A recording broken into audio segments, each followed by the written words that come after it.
Hello friends, welcome back to my channel. Today I'm continuing my discussion on distillation.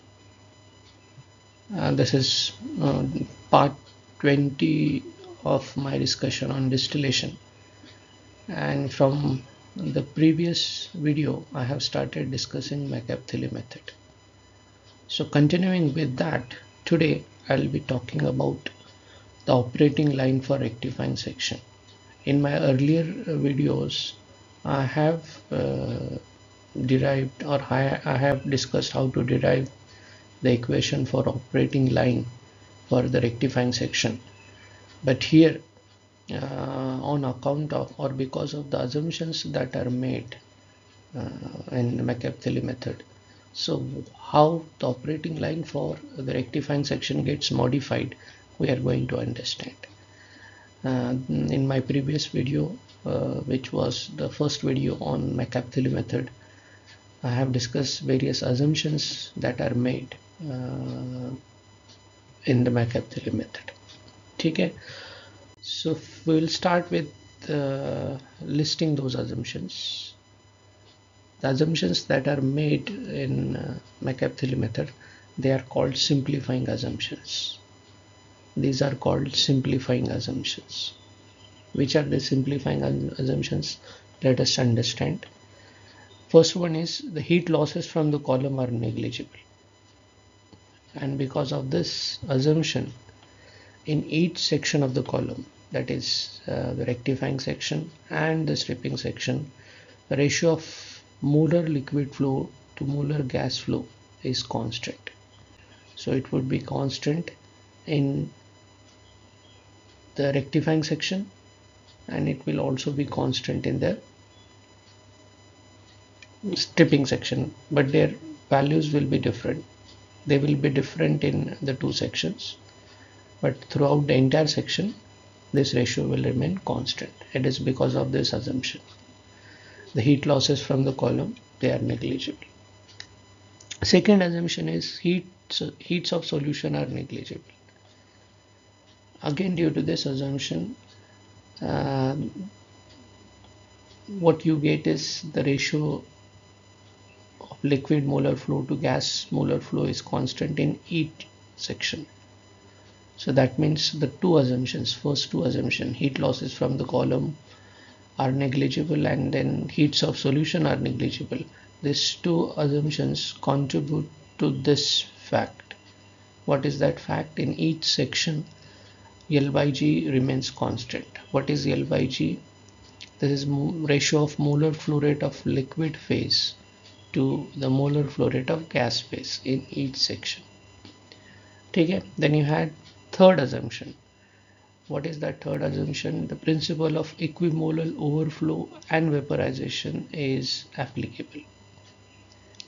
And what I have discussed this principle in my previous video. I'm giving link to that video in the description section. You please visit my channel and watch that video. So according to this principle, in each section of the column, that is in rectifying section and in stripping section, the liquid molar flows, they are same on each tray. Liquid molar flow from each tray, it is same. So if I say in rectifying section, I am numbering this tray as 1, 2, 3 up to say n, then L1 stands for liquid flow that is leaving tray number 1. L2 stands for the molar flow rate of liquid that is leaving tray 2, and similarly L3 will be molar flow rate of the liquid that is leaving tray number 3, and so on and so forth. Finally Ln will be the molar flow rate of liquid that is leaving nth tray. So this molar flow of liquid is constant throughout the rectifying section. Okay, are you understanding it? So liquid molar flow is leaving a particular tray. It is same for all the trays. Same is the case for vapor flow. vapor flow leaving tray number 1, vapor flow leaving tray number 2, vapor flow leaving tray number 3, vapor flow leaving tray number n. So all these molar flows are equal. Okay, so this is for rectifying section. Same is the case for stripping section. So this is L bar 1 is equal to L bar 2 is equal to L bar 3, that is finally equal to L bar m. So now in over here I'm counting trays from 1 to m in the stripping section, and bar indicates that this flow is different from the flow in the rectifying section. Are you understanding it? So liquid flow rate is constant throughout the stripping section. Vapor flow rate is constant throughout the stripping section. Similarly, in the stripping section, liquid flow is constant and the vapor flow is also constant. I hope this is clear to you. I have discussed this assumption in my previous video. You please watch that video. So same is true for stripping section. So this is the principle of equimolar overflow and vaporization. Okay, so molar flow rate of liquid is same throughout the rectifying section and stripping section. Okay, so as far as liquid is concerned, the mass flow will be different because the average molecular weight changes from tray to tray. That's why mass flow rate will be different, but molar flow rate, it will be same throughout that section. Okay, so simple understanding of assumption number 3, which is principle of equimolar overflow and vaporization, is applicable. That means molar flow rates of each phases is same throughout a section. Okay, so these are the 3 assumptions. You must know these assumptions. These are called simplifying assumptions. Simplifying assumptions made or used in McCabe-Thiele method. Okay, now let us move ahead.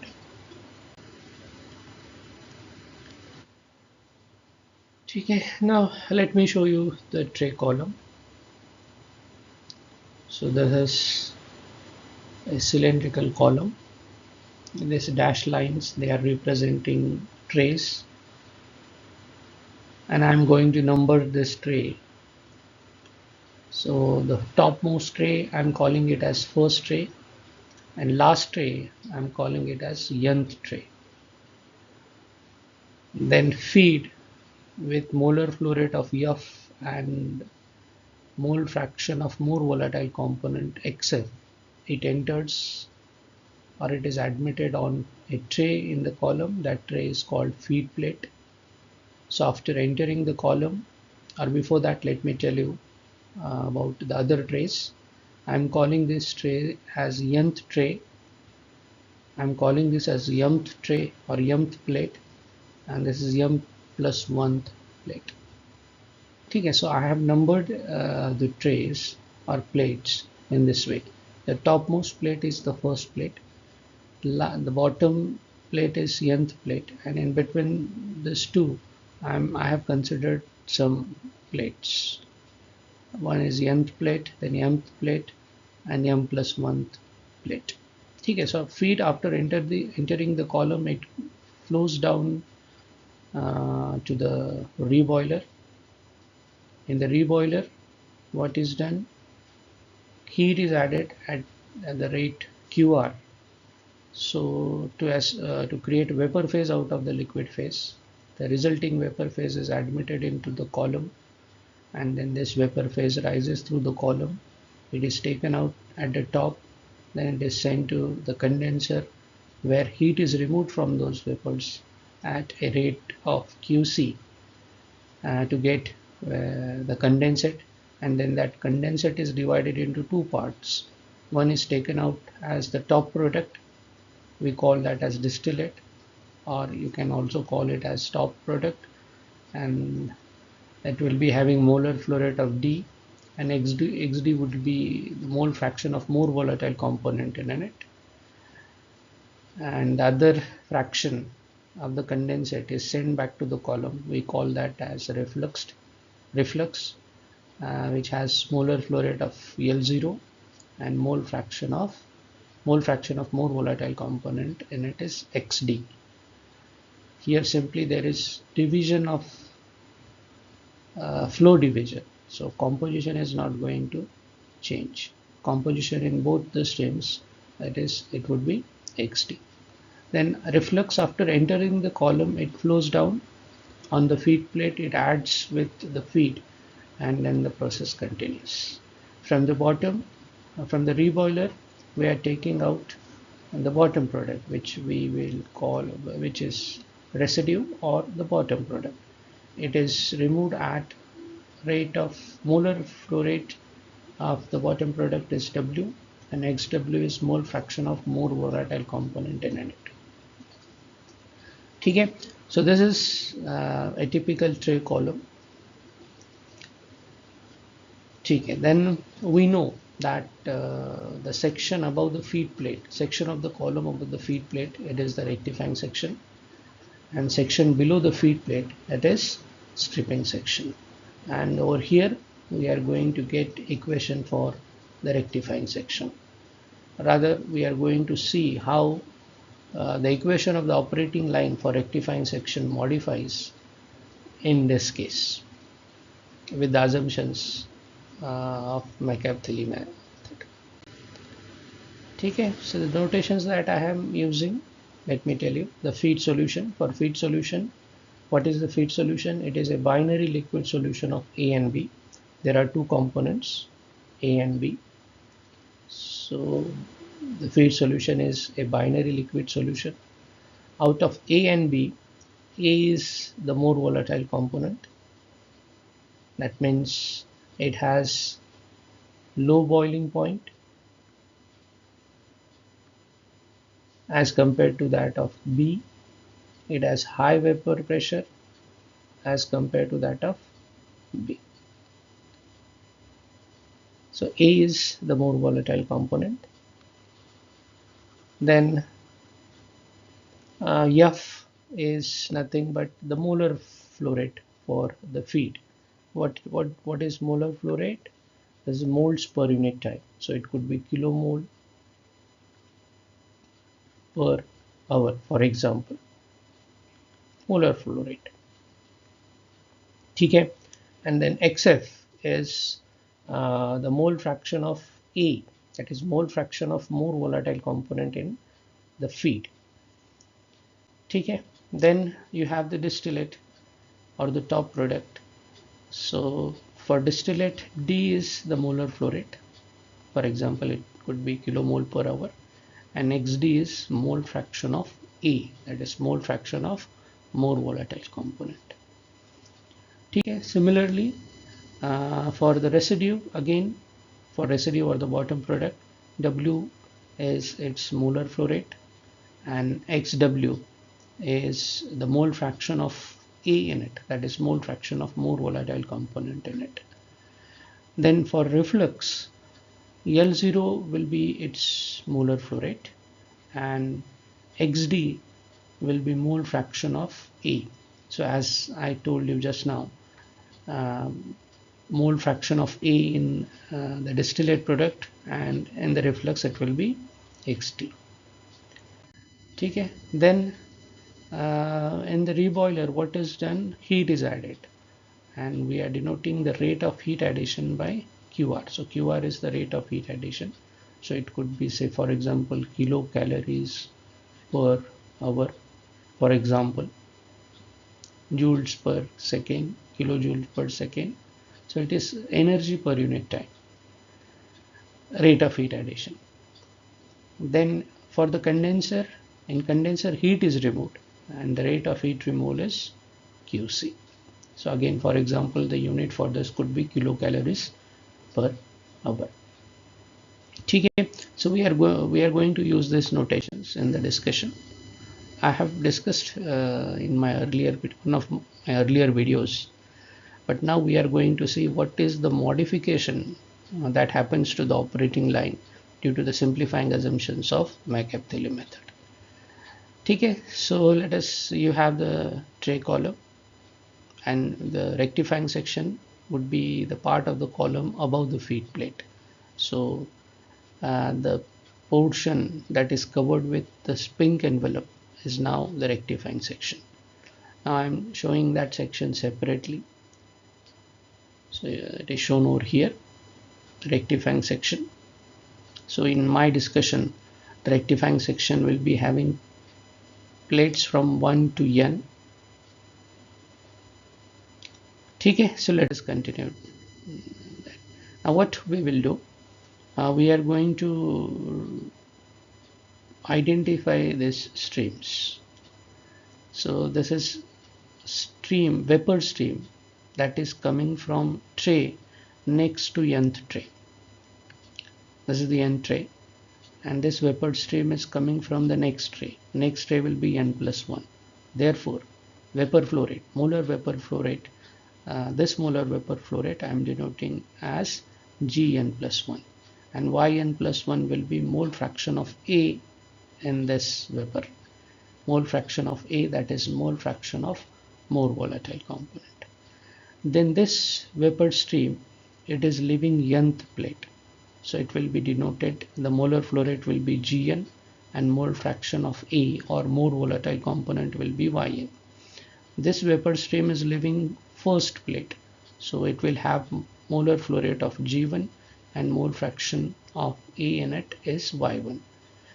Okay, so same vapor is then taken out and then sent to the condenser where heat is removed. I have already talked about it. Now come to this liquid stream. This liquid stream is leaving first plate. So it will have molar flow rate of L1 and mole fraction of A in it will be X1. Then this stream is leaving nth plate. So therefore the molar flow rate for that liquid stream will be Ln, and mole fraction of A in it will be Xn. So you must have noticed while identifying the streams, we are considering the tray from which a particular stream is leaving, and accordingly I have numbered that stream. So this, for example, this vapor stream is leaving n plus 1th tray, and that's why its molar flow rate is Gn plus 1. Okay, so I hope the notations that I will be using, they are clear to you. Now let us draw the envelope because I want to take material balance, and we are going to take material balance for about this envelope. So you can identify how many streams are associated with it. So there is one energy stream that is leaving, one material stream that is leaving the envelope, then you have this material stream that is entering the envelope, and this material stream that is leaving the envelope. So if we show the envelope by a simple rectangle, then you can show what are the streams associated with it. One is the vapor stream that is coming from n plus 1th tray, having mole fraction of A in it as Yn plus 1. Then there is the energy stream that is going out, QC. Okay, then one stream is leaving on the section, liquid stream, this is Ln with a mole fraction of A in it as Xn. Okay, so this three streams, and there is one more, the distillate. So that distillate is leaving. So I'll show over here, or instead of just 1 minute. So I'll show the distillate stream over here. So this is the distillate stream, with D as its molar flow rate and XD as mole fraction of A in it, that is mole fraction of more volatile component in it, and then energy is also leaving. Okay, so we energy balance is not used in McCabe-Thiele method. Okay, so we are going to consider only the material balance. That is the uniqueness of McCabe-Thiele method. McCabe-Thiele method does not use the enthalpy data, that is energy data in its analysis. Okay, so let us move ahead. Okay, now over here I have shown the same rectifying section. Now let us write total material balance, and we are going to write it at steady state. Total material balance at steady state. At steady state, total material balance will be input is equal to output. So input is, there is one input stream, one input of materials, one material stream that is going into it, that is Gn plus 1. So Gn plus 1 is equal to Ln plus D. Okay, so input is Gn plus 1, output is Ln, and there is another output, that is D. Okay, so this input, these two are output. So accordingly the material balance is written. It is written at steady state. That's why you have input is equal to output. Now material balance for A. What is A? A is the more volatile component, and we are writing material balance for A. Okay, so it will be A in this stream, A in this stream,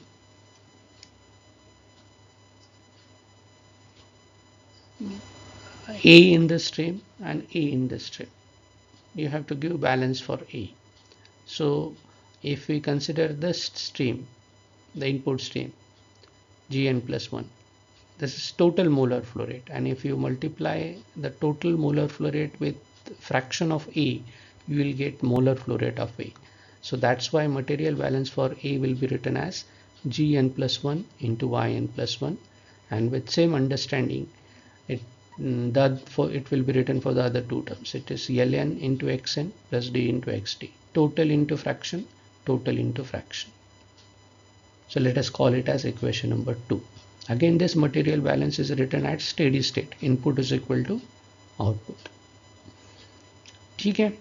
Now in the next step, what we will do, we will bring Gn plus 1 on this side. So if we do that, you will get this equation. Yn plus 1 is equal to Ln upon Gn plus 1 into Xn plus D upon Gn plus 1 into Xd. Now in the next step, we are going to use equation 2. Rather, we will be using equation 1, not 2. We will use equation 1 in this equation. What is equation 1? You have Gn plus 1 is equal to Ln plus D. That means Gn plus 1 in this equation will be replaced with Ln plus D. So if we do that, you will have Yn plus 1 is equal to Ln upon Ln plus D into Xn plus D upon Ln plus D into Xd. So you can easily notice we have replaced Gn plus 1 with Ln plus D. Okay. Now let us see what is the effect of assumptions, McCabe-Thiele method assumptions. And according to the third assumption, equimolar overflow and vaporization, equimolar overflow and vaporization assumption. So due to this, what happens in the rectifying section? Just a minute, let me. So due to the assumption of equimolar overflow and vaporization, assumption number 3, what happens? Liquid flow in the entire stripping section is same for each state. So you start with this liquid stream, the reflux that is entering L0 will be equal to L1, it will be equal to L2, it will be equal to Ln. So liquid flow rate, molar liquid flow rate from each tray, it is same. So with this assumption, let us see what happens. So we got this equation number 3, Ln upon Ln plus d into Xn plus d upon Ln plus d into Xt. And now we are going to use this assumption, equimolar overflow and vaporization. So due to this assumption, liquid flow rate is same, molar liquid flow rate is same throughout the rectifying section.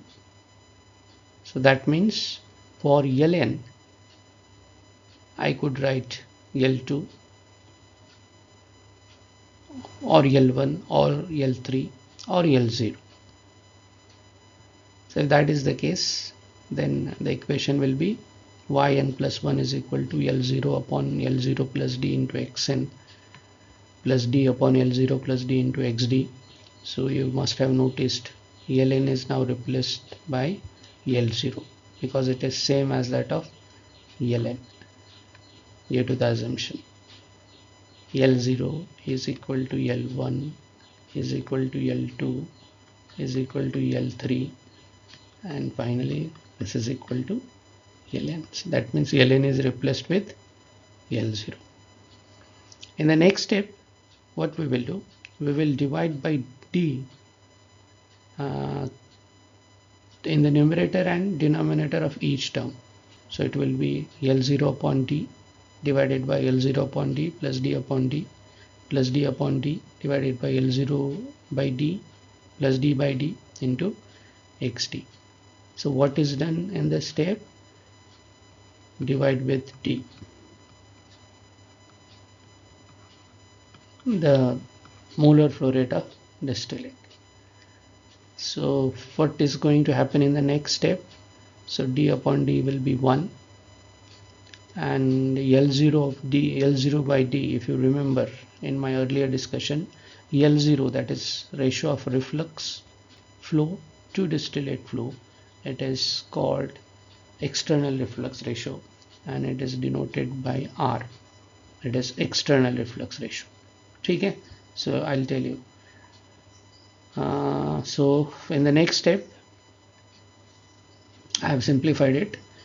So now we have yn plus 1 is equal to L0 by d divided by L0 by d plus 1 into Xn plus 1 upon L0 by d plus 1 into Xt. But we know L0 by d is nothing but R, which is the external reflux ratio. Ratio of reflux flow to distillate flow is the reflux ratio, the external reflux ratio. So if we use that, you'll get yn plus 1 is equal to R upon R plus 1 into Xn plus Xd upon R plus 1, and now I'm calling it as equation number 4.